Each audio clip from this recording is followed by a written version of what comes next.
all know a guy who only occasionally shaves for big occasions, and it's because that occasional shave really hurts. It's the time of year for big occasions, and yet there he is, suffering with that cheap drugstore razor. Let's help him out. Henson Shaving's line of razors, built with aerospace precision, deliver a smooth shave your dad, brother, and even son can enjoy, eventually. With replacement blades just 10 cents each, you'll buy it once and they'll use it for life. How's that for the perfect gift? Celebrate with 100 free blades on your first purchase, and no subscription headaches. HensonShaving.com/holiday.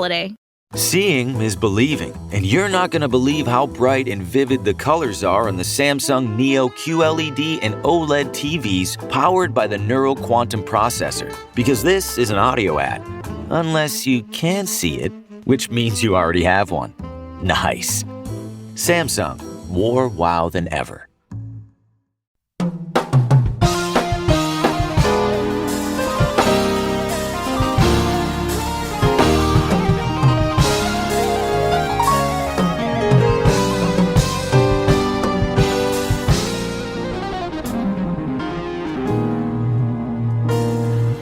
Love. What's up? What's up? What's up? Hey y'all, what's up? How y'all doing today? I'm great.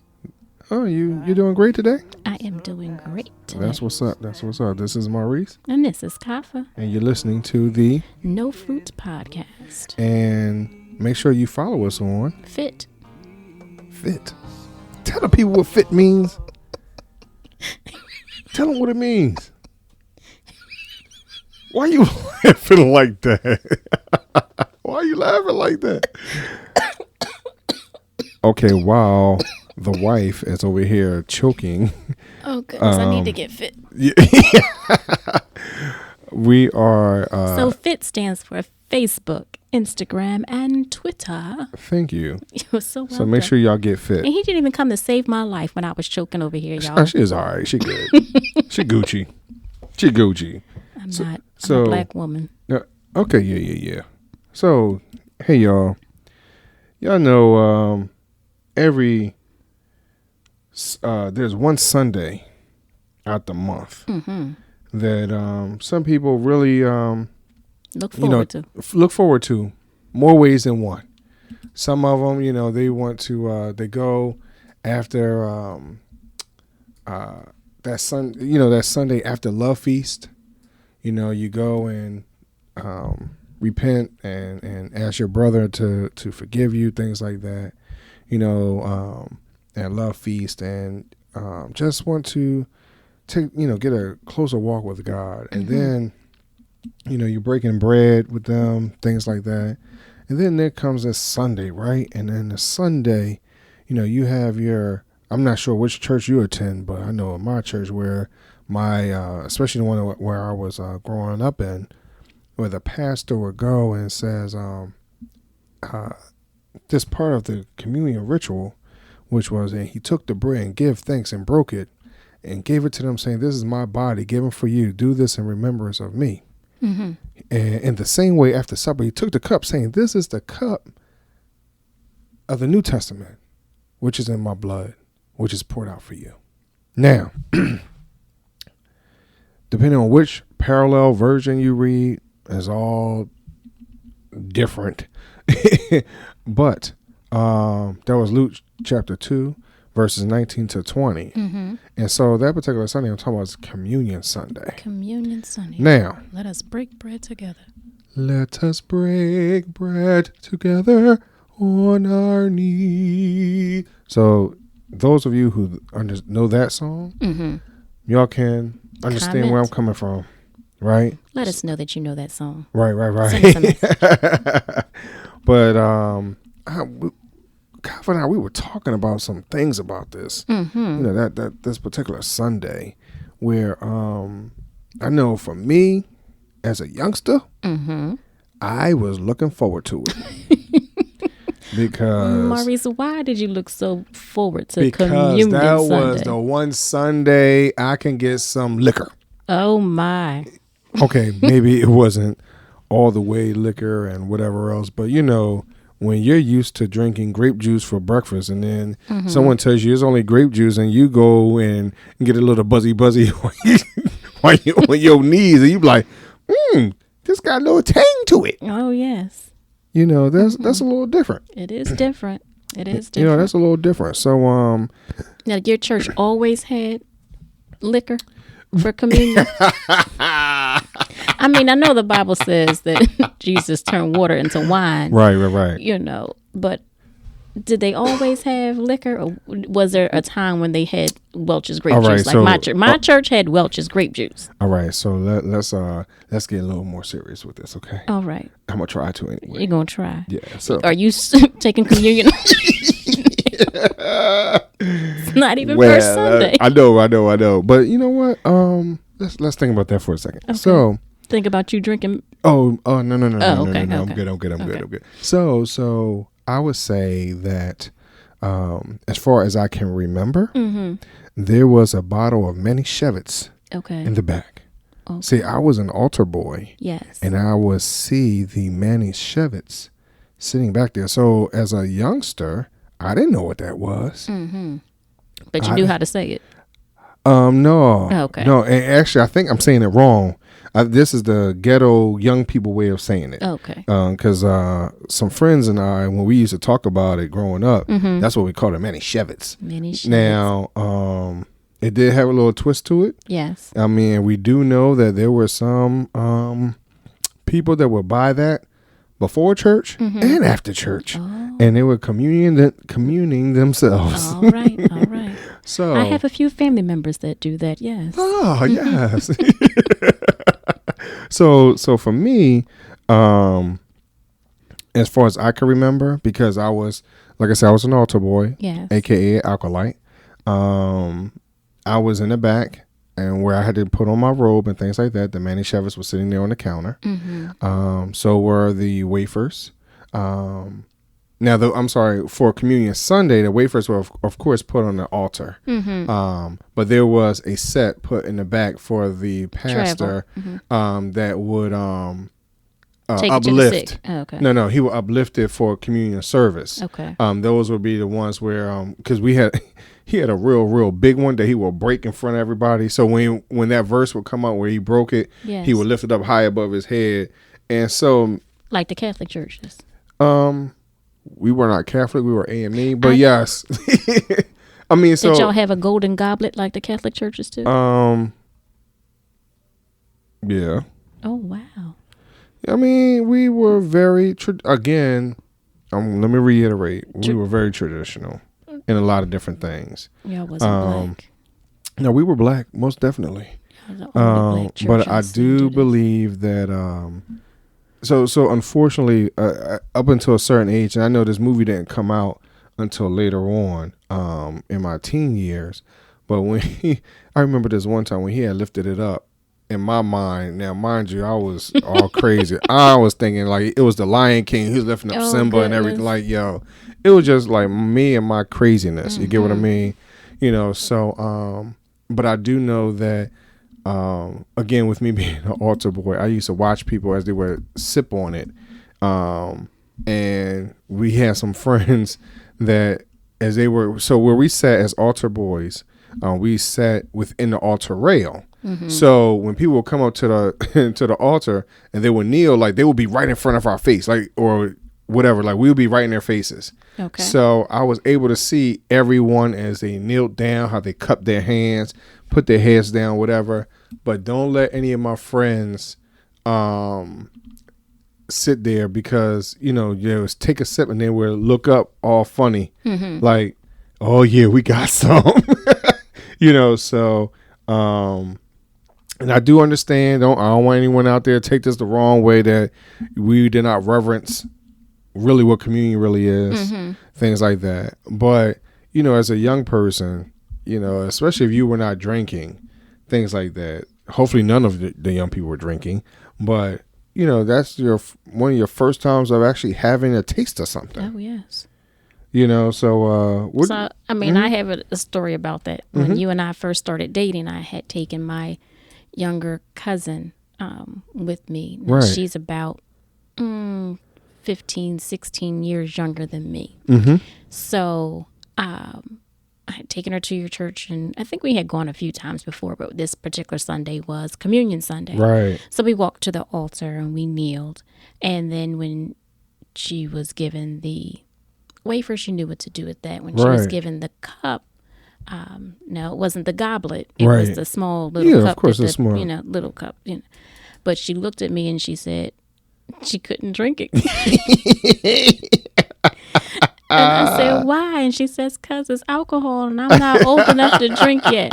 And she must have been maybe, 8, 6, somewhere around there. She was young, maybe about 8 years old. Right. And it was just the funniest thing. And I couldn't tell her not to drink it. I'm like, just sip it, take a little sip, whatever, because we're here at the table. Right. Or whatever. So it was kind of funny, I think, should people know about that ahead of time? Like if you're a little kid, should you have a certain age that you can start sipping on mini Chevets? Right. Hey, if I'm in AA meetings, should I be known? See, I think that's the one thing right there is why some places use alcohol versus non-alcohol grape juice, because of those that are going to meetings or that already has some type of issue kind of going on with that. Right. But I know one thing, since we been going to church and things like that, I can't remember the name of the church, and I'm not going to put the church out there anyway. Yes. But I know that one time we had communion, and they had real saltine crackers. Saltine crackers with the little holes in them. Yo, that was the most interesting experience. Because I was not expecting that. Yes. Not at all. And that right there, because of me coming from a very traditional perspective, and I didn't think wafers were really expensive, but I guess, because with going with either my grandmother, who was a stewardess, but she was in charge of the acolytes, or even go with my pastor, up to Father Francis or St. Francis or something like that up in Germantown, to go get the wafers and things like that. So they weren't expensive, but just the fact that we had some crackers. I mean, I was not unfortunately, I guess mentally, I didn't feel like I had communion that Sunday. And the thing was, it wasn't even a full cracker. It was the cracker broken up in pieces. Right. Now, with the traditional wafer, when you put that in your mouth, it sticks to the roof of your mouth. But eventually it dissolves. That's what I'm going to say, but it dissolves. Right. Even if you just have a little bit of grape juice or a little bit of mini Chevets, right, it does dissolve away. Right. Now, about a saltine, y'all. Yeah. It sticks to the roof of your mouth, to the sides of your teeth. Right. It takes a whole lot of washing down to get that thing moving. Right. So it was a little funny. And they didn't even get the unsalted saltines. Take out the ones with the salt on it. Right. So it was kind of a weird combination to have. Now, this other church I've been going to, they don't have, they have the wafer juice packet. The wafer juice packet. Yeah, it's all together. So it's like you having, little cups you used to get when you go to day camp. Yes. And you got to peel away the foil. Yeah. Oh, but this was what this first Sunday is like. So you pull away the first strip, which is clear, and that's when you find your wafer underneath the clear. And then after you get that, then you pull away the foil, and your juice is there. That is very efficient. Yeah, but people who have arthritis, they can't open it. They can't get communion. They struggle a little bit. Oh, you got to pray for strength. Oh, you pray for strength. Yes, you do. Now, when you have communion, you have to have a clear heart and a clear mind. Right. So you can't cuss out everybody trying to open up that pack. Yeah, because that's the first thing in my mind. Like, yo, what are they saying? If they can't open it up, they can't open it. So I'm pretty sure they fussing somebody out. Yes. You got to be. And the things seem like it's not Welch's grape juice. It's something else. It's not mini Chevets. It's somewhere, something else.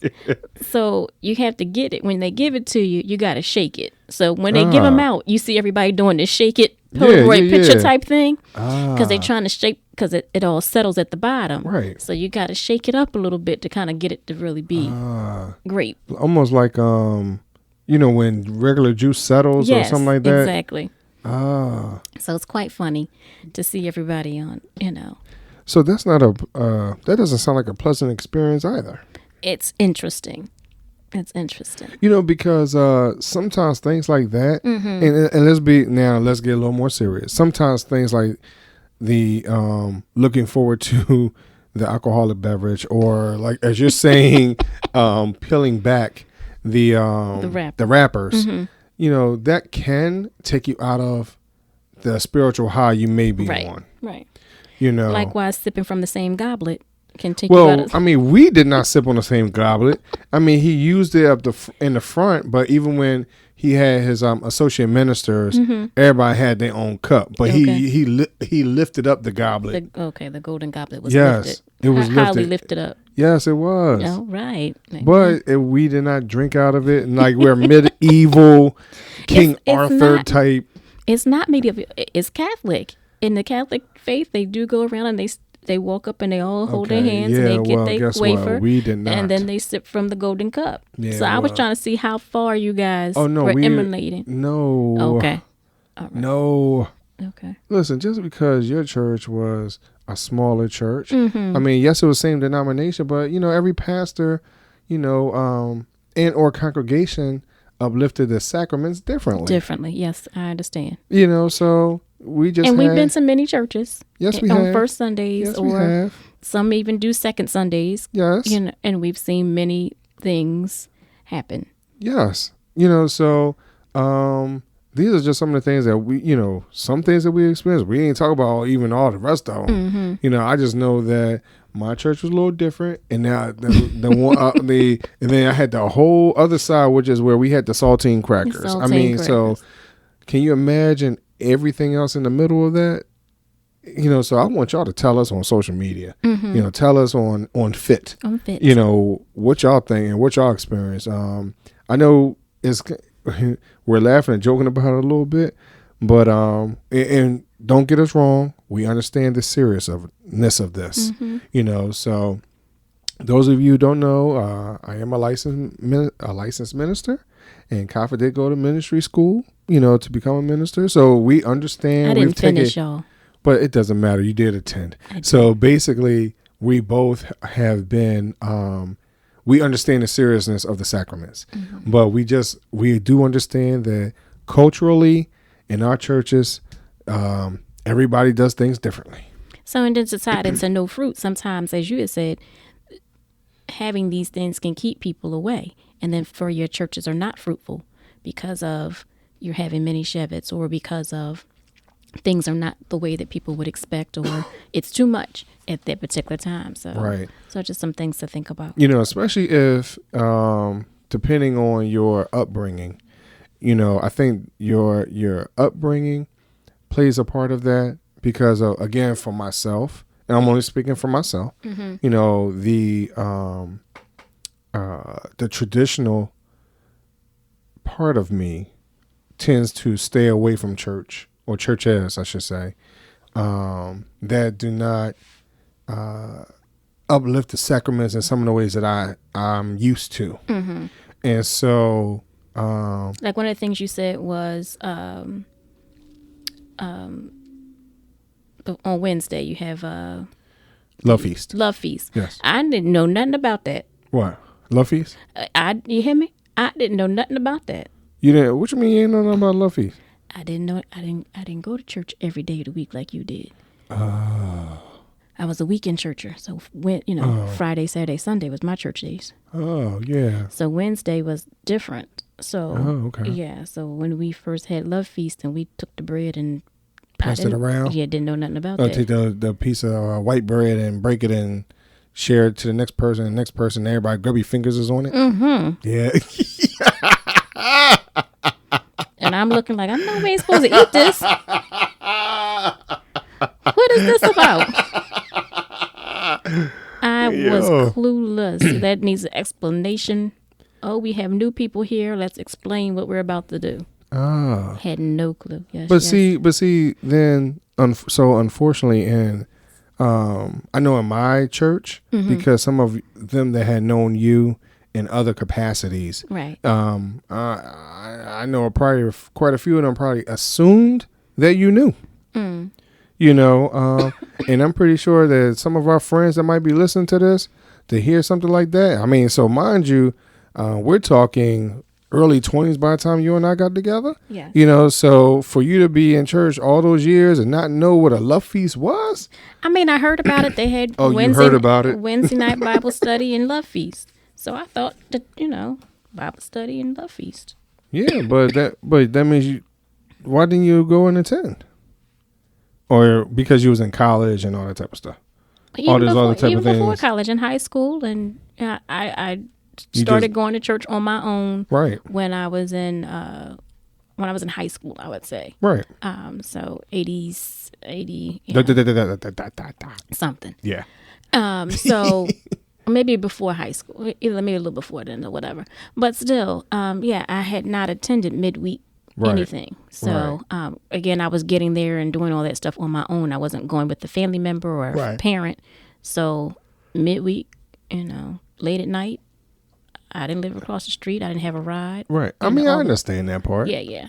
I understand that. But, it's just interesting that, like you said, as far as love feast, and what that means leading up to communion. Now I have a question. Now, one of the things in Bible Sunday school, one of the ladies told us we weren't supposed to eat before we took communion. Were you told that too? I was not told that. Okay. Did she explain as to why? She may Do you have. remember? She may have, but I don't remember why. It was just, I think it was like the break fast type thing. So you were supposed to fast until you took communion. Oh. But then I wondered, because my friends didn't have communion until after morning's worship. Okay. On the second Sunday. Uh-huh. So I was a little confused for them. Like, they don't eat breakfast. They don't have no lunch. Because they would come back like at 4 o'clock, 5 o'clock service or whatever on the second Sunday. So it wasn't doing regular morning worship. Like, they had to come back. So I was like, oh, wow. Like, they can't eat until then. Oh, wow. Like, they can only eat dinner. Like, wow. So they have a real fast every second Sunday. Yo. But yeah, so I don't know. So they used to dieting. I mean, I don't know. They may not have fasted, but, No. So I wasn't quite sure. Did everybody fast? Right. Or how was that all about? Now, I can say I did it a few times, and it did mean a whole lot more when you go to bow before the Lord and all that stuff, and take it. So, yes, I can see the premise behind it. Yes. Yeah, I could see that. I could see just sacrificing of yourself, giving yourself and committing yourself to the Lord. There's so many different ways I could look at that. Right. But that's an interesting outlook without being without it being explained. I would expect for someone to at least say, hey, you're doing this because of this. You're doing this because once right before this happened or right after this happened, whatever it might have been. Right. Biblically. Well, as a youngster, everything is not explained. You're not supposed to. Oh yeah, it's just like you do as I say, not as I do, type thing. Well, no, just do as I say. That's it. Just do as I say. I say sit here, and that's what you do. You sit here. Yeah. I get you on that too. But it's okay. It's all right. I mean, I survived. Yeah, you did. Yeah, I'm all right. So I think I'm all right. Yeah, I mean, are you saved? Am I saved? Okay. Yes, For you had to, Well, I wanted to make sure I was understanding what you were saying. Yeah. I don't think you need to ask. Oh no, I don't need to ask. But, I really would like for y'all to tell me or tell us, what's your communion story? Anything that's different for you, your experience of having some manischewitz, or the breaking of the wafer, or in our experience of the cracker, to people falling asleep at the altar, because I've seen that happen too, because people are down there so long sometimes, and they be like sleep, or some other moments where, hey, I've been down. Next thing I know, I got to go to the bathroom. Like, I've had so many different community experiences. I just need y'all to understand that me as a church boy growing up in the church, I mean, I've had a lot of experiences. So I would love for y'all. A lot of experiences. I've had people shout You know, Right, and get their yeah. praise on, just, on their Jesus juice. Yeah. Too much Chevets. Too much Chevets. We didn't have that. We had Welch's grape juice, dear, in the glass bottle. Not in the plastic bottle. It was in a glass bottle. Welch's grape juice. So that was that grape juice that looked like real blood then. Yeah, thick. I mean, yeah, because then sometimes when you look at it, I've been to places where when you look at the grape juice through the glass jar or something, or flask or whatever it was, vase or whatever it might have been, because of just how it looks in there and sometimes how the light shines on it, it does look like blood. Oh, wow. Yeah, I've seen that ours too. was wrapped in a white cloth, so we couldn't even see it. I've seen somewhere it was mystery it would be juice. in a jar, in a glass, something, and you look right at it, and the way the light would hit on it, it looked like blood for real. Yeah, it's been. I got some stories for you. Wow. Oh yeah, I've had some experiences. I guess that's the life of a church boy. The life of a church. I've been somewhere where they almost ran out of stuff. Almost, you said almost ran out of. Now, I mean, I've been in places where they have run out of wafers. What did they do? And then, stuff that I've seen where the pastor just sits there and look at the stewardesses and be like, what's up? Right. That's really about it. I have not seen where what that real aftermath has been. Whether or not they running around, somebody going down a corner store and get some real bread. I haven't seen what the outcome of that has been. I just know that I've seen that. Wow. And it wasn't my church, so I wasn't paying attention for so much. So much, right. You get what I mean? I wasn't that newsy. Oh. But I should have. I should have been. Too. So yeah, tell us, what do you do if you guys run out on Communion Sunday? Some of our pastor friends, what do y'all do if y'all run out? Because I think wasn't Easter or something like that on a Communion Sunday as well? This past, I don't know I don't if it was remember. this past year. So yeah. But that would be interesting because, Easter Sunday, you're not sure how many people, folks. you're not sure how many you're going to get on the Easter. But yeah, let us know what's going on Facebook, Instagram, and Twitter, and how y'all get down with the communion moments. That's all I want to know. Yeah, share with us. Let us know on Fit, Right. Facebook, Instagram, and Twitter. Let us know your Holy Communion stories. Now, we shared a lot of funny ones because we thought that would be interesting to share with you all. So if you have some funny ones, come on and share them with us. So we love y'all. We sure do love you. And continue to like and share and subscribe. Yes. Well, once you subscribe, you can't do anything else. So I'm assuming y'all subscribe already. If not, share with somebody else and tell them to subscribe. That's right. All right, y'all. All righty. Peace out, y'all. Love you. You in perfect peace. Perfect peace.